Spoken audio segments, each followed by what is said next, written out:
My name is Ruben Bravo. I've been in IT and cyber for over 20 years and currently run the sales engineering team here at Comcast Business, where my teams design security solutions that improve our customers' security posture. I'd like to say thank you to the Colorado Automotive Dealers Association for the Tech Talk today.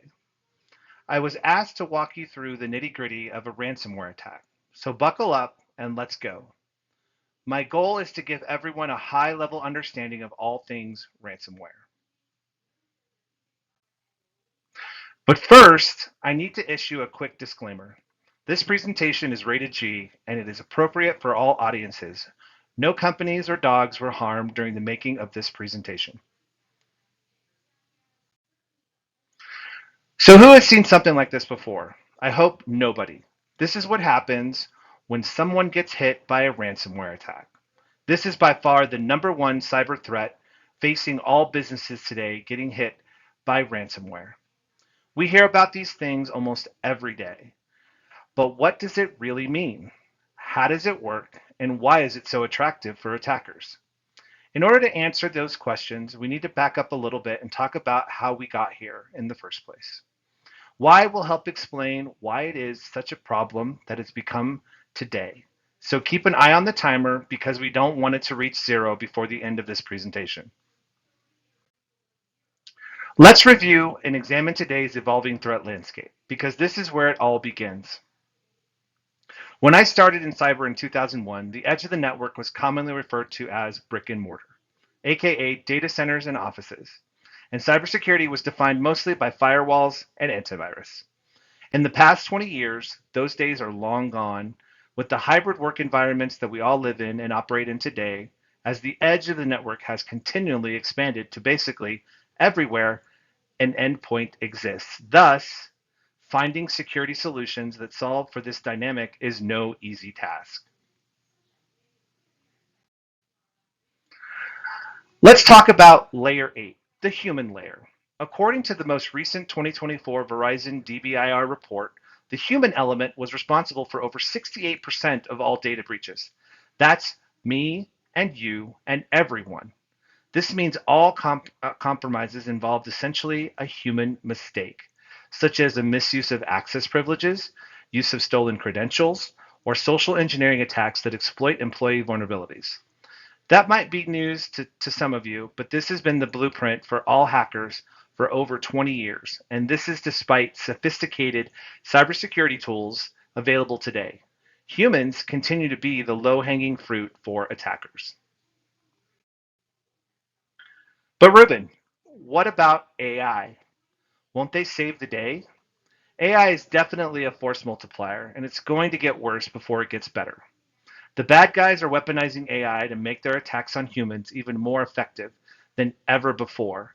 Smishing, phishing, deepfakes, automated attacks, all of these are used by attackers and on some level use AI, most early adopters, leveraging it to automate attacks much more effectively with incredible accuracy, launching near perfect phishing campaigns at scale to create deepfakes mimicking CEOs and CFOs that are convincing controllers to transfer money to the bad guys after a Teams call. Do you think you would know if you are talking to was a real person or a deepfake? The use of AI isn't one-sided, however. Defenders are leveraging AI in more ways to supplement humans, whether that's analyzing malware and log data at scale or scanning entire ecosystems for anomalies and automatically responding to threats. It's critical for business leaders and IT teams to understand what security tools are available and how they can be implemented to effectively take on emerging threats that are increasing in number and sophistication. Speaking of technology and IT and security terms, have more tools and solutions at their disposal to prevent and defend against attacks than ever before. For example, there are endless security products and services available, such as EDR, endpoint detection and response, and XDR, extended detection and response, along with MDRs, SIMs, SOARs, just to name a few of what I like to call acronym soup. As a result, the cybersecurity marketplace is very crowded with tech that all promises to be a cure against all cyber threats. We here at Comcast even offer a nice mix of these solutions to our customers as an option to protect them from ransomware. So, in order to understand the why it's a threat, it's important to get a feel for the how. So, I'm going to walk you through the stages of a ransomware attack. So, stage number one, we'll talk about infiltrate. And this is where the initial compromise occurs. Remember, earlier I mentioned that the human element is the leading cause of breaches. There are a lot of ways to get access to a network. The weakest link has always been the people letting the bad guys in, whether they realized it or not. The next stage, land and expand. So once the attacker's inside, the malicious code establishes what we call a command and control system, while also looking for other systems to compromise inside of the network. This is done very quietly as to not trigger any alarms from other security technologies that might be in place, looking for suspicious activity. Stage three, data exfiltration. Data is exfiltrated off the network while often also encrypting data and services at the same time. This is where the real damage begins, whether exfiltrated data is used for blackmail or simply services and assets are made unusable. This is when these attacks get nasty. Now let's talk about stage four, user notification. This is when you get that scary countdown timer asking for a ransom payment, usually in Bitcoin. Stage five is the final stage. You have some options here, right? Pay the ransom, get data back. Don't pay ransom, data is deleted. Pay ransom and still don't get data back. Very frustrating, I would say. Stage five is always it depends. But if you have a plan, stage five doesn't have to be the end. Those are the basic stages of the ransomware attack, which brings us to what is next. I know that might have been a lot of technical information for some of you, so I took this example straight out of our newly released CB threat report. Stage one, you click on a phishing email that installs a malicious file that self-installs. Stage two, this file communicates to what we call a command and control server. That downloads all and installs more files. Bad guy now starts to explore your network looking for more victims. Stage three, this is where the data is exfiltrated and starts being encrypted on servers and endpoints. And the final stage is you get that really awful notification and make of the ransom demands. As we look at the variations of ransomware, such as crypto ransomware, locker scareware, leakware, it's not overly important to understand them all, but the outcome is always the same. Ransomware has the potential to permanently lock you out of everything, touches either through encrypting your data or just simply stealing all of your assets and making them inaccessible. So you might be wondering, who are the bad guys that use ransomware? Well, most malicious actors fall into one of these categories, which I have ranked in order of attacker sophistication. Just know their motivation is always financial. The most important thing to remember about all of these attackers is they all share a common theme. They almost always begin their attacks by targeting the exact same vulnerability, the human element. Only 15 minutes left. But wait a minute. Hacker math isn't as accurate as you might think. I think this was 22 hours just a few minutes ago. I have a question I would like to ask of you.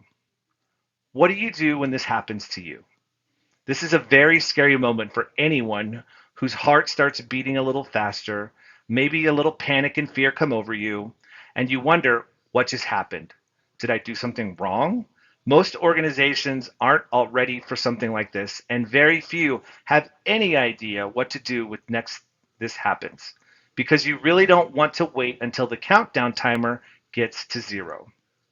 For example, of how all this plays out for companies, I want to quickly run you through a story where a couple of companies had to go through this very scenario and it didn't end well for either of them. Some of you may recall about this time last year, MGM and Caesars went through a ransomware attack. They were both compromised at the same time via the same attack vector and threat actor. They used social engineering, that layer 8 human element, to gain access to the corporate network via stolen user credentials. Mind you, both companies had best of breed security solutions that I talked about earlier: MDR, EDR, SIEM, etc. But once hackers get access to a network, the only thing that matters is what you do next. Now, there is something very interesting about the outcome between MGM and Caesars that I don't hear talked about too much. MGM lost 100 million and Caesars only lost 30. Why the disparity in cost? I'll tell you this: time is the answer. Despite being both attacked by the same threat actor at the same time, Caesar's business was only disrupted for a few days, while MGM was disrupted for weeks. Time is the storyline here. How long it takes to recover from a ransomware attack and get business back to normal is the difference in these two outcomes. Look, 30 million is still a really big number, and clearly neither company was prepared for this attack. But it's worth noting that the long duration of business disruption that MGM suffered cost them dearly. Now, this one may hit a little closer to home for some of you. In June of last year, CDK Global, as you know, a major software provider for the automotive industry, experienced a significant ransomware attack orchestrated by a group called Black Suit Ransomware Group. The attack began on June 19th, 2024, and led to a nationwide shutdown of CDK systems, affecting over 15,000 car dealerships across North America. As hopefully some of you did or did not experience, this attack disrupted critical operations such as sales, financing, inventory management, and service functions, forcing many dealerships to revert to manual processes. CDK's global response, by shutting down its systems to contain the attack and working with third-party experts to recover. The Black Suit Group initially demanded a ransom of 10 million, which later increased to 25 million. This incident highlights the importance of robust cybersecurity measures, regular security audits, employee training, and having a comprehensive incident response plan. Now, let's talk about what really happens after a ransomware attack. The IT team now gets to play the advanced version of what I like of the board game Clue. Do you remember that game? You get presented with a few pieces of evidence of who done it, and you have to figure out what happened.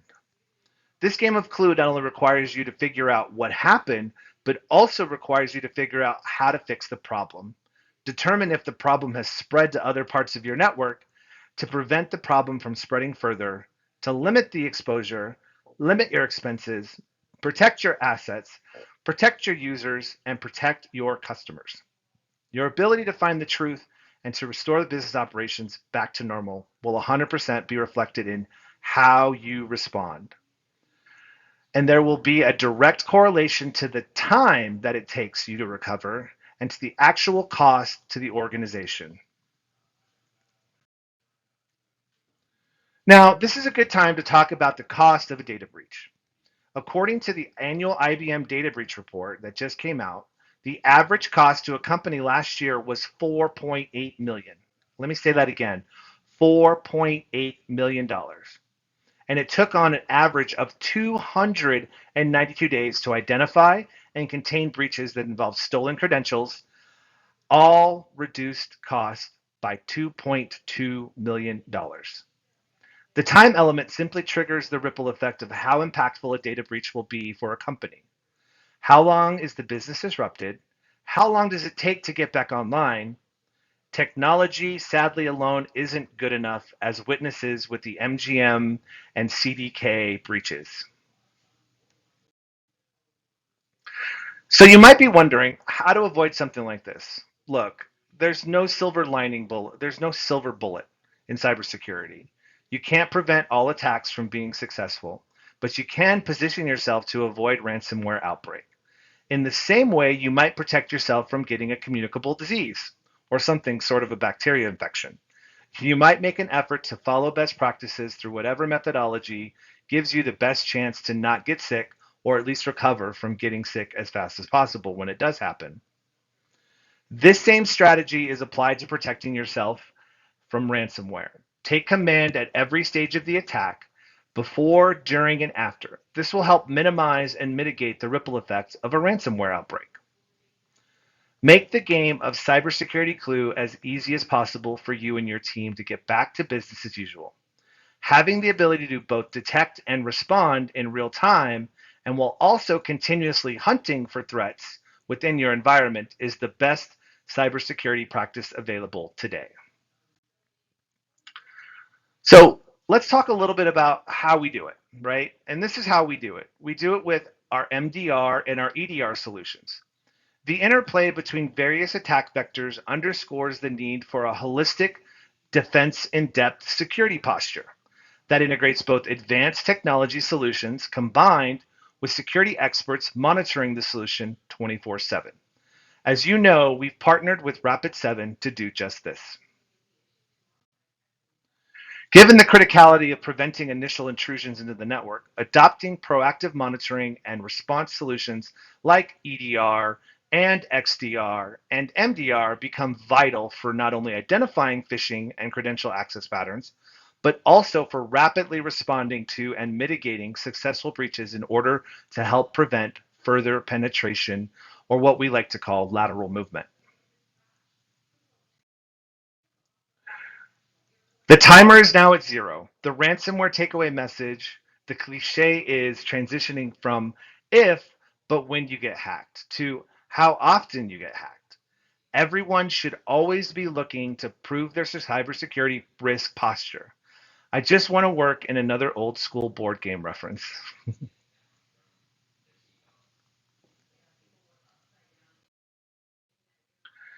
So thanks again for tuning into this week's Tech Talk. The time is now. Don't wait to find out if you're ready for the timer to hit zero. If you have any questions or comments on what we covered today, you can go ahead and reach out to your local Comcast business sales rep. Thanks for taking the time to watch. The time is now. Don't wait to find out if you are ready for the timer to hit zero.